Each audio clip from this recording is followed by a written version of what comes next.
The jurisdiction of the court is Pulaski and Perry County. So any case arising involving a juvenile in Pulaski or Perry County comes under the purview of 11th Division Circuit Court and any of the juvenile courts out there. I have been very fortunate to have been asked and by the judges out there and elected by my peers to serve as special judge in the dozens of times, probably getting close to 100 times, yesterday in fact. And the court hears basically three kinds of cases. There are delinquencies, and those are juveniles who are charged with criminal offenses. There are FINS cases, and that's a Families in Need of Services case. That's where students won't go to school, they're missing too much school, or they're running away, or they have severe behavioral problems. A parent or family or any person actually can go to the juvenile court and file what's called a FINS, and the court has alternatives of things that can be ordered to provide services for that family. And then there's dependency neglect. And like I said, those are the cases where children have come into foster care because of abuse or neglect. The protect generally happens in the dependency neglect cases. I've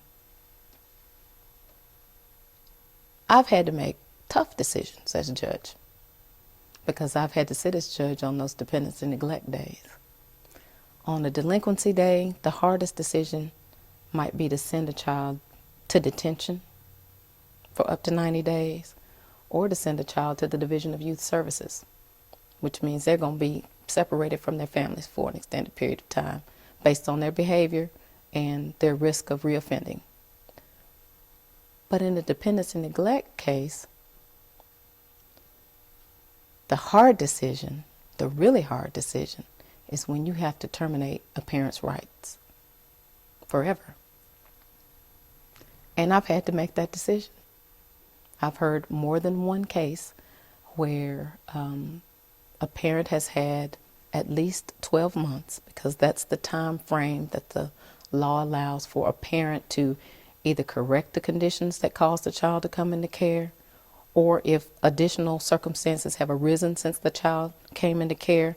At that 12-month period, there's something called a permanency planning hearing, and the decision is made whether or not in a short time frame the child can be returned to the parent safely, or whether that child is going to have a different forever plan. Well, if the forever plan is different than return, very often it's termination. And so I've had to make the decision to terminate the parental rights of some folks because they either failed to correct the conditions, they had additional circumstances that came up, or they've just taken their time, getting around to doing what they needed to do to get their children back. Or, of course, in a case where there's severe abuse or abandonment or neglect, those aren't that hard. But sometimes it's a close call, and I've had to make some close call decisions that have been appealed, but upheld. And, the best outcome is when a child who's going to be terminated from that parental relationship gets adopted. Those are the best days.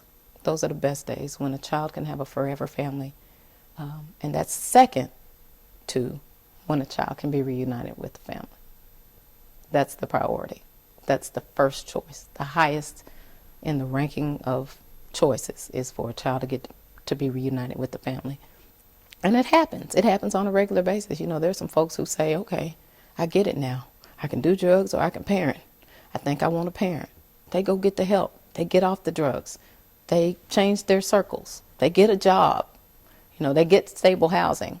They cut loose the people who they made priorities and make their child or children priorities, and families get reunited all the time, contrary to popular belief.